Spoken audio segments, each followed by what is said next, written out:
plumb. So we think this is 90 degrees. It looks like a 90 degrees, right? But let's see what we get.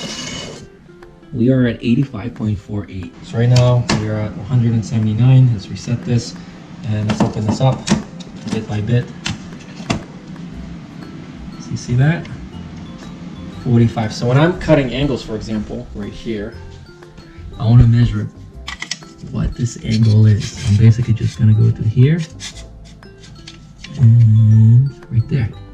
And that is my angle. And we are at 45.36 degrees. Very handy tool.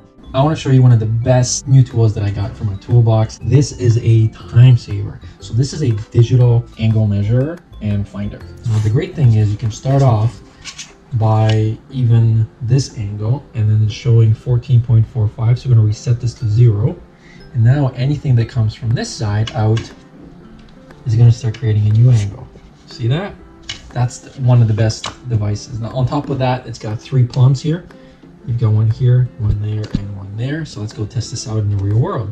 So let's just say you're cutting a tile or something and you want to do a measure. So first we'd flush it, reset it, and now we just open it up.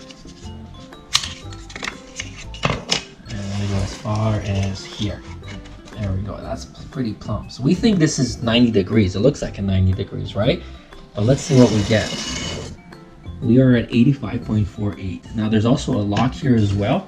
So you could just go like this, tighten it up, and now this is locked, which means you can't accidentally change it. And if you want to unlock it, you basically just loosen this up and it just goes a little easier when you close it.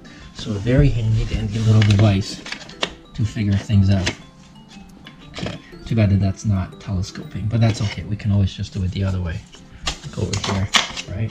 So definitely something you want to consider adding to your toolbox. Also, there are these plumb tools. If we wanted to see if this is flat, here you can see that's flat. And if we want to go see if this is plumb, we could see that it is just about plumb.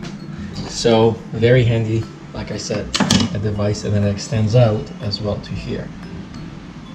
Now there is a hold button as well, so you can hold it so you don't accidentally change it. Right, so let's try this again. So right now we are at 179. Let's reset this and let's open this up bit by bit. So you see that? 45. So when I'm cutting angles, for example, on the latest project, which is I will be doing my tiles right here, I want to measure what this angle is. I'm basically just going to go to here and right there. And that is my angle. And we are at 45.36 degrees. Very handy tool.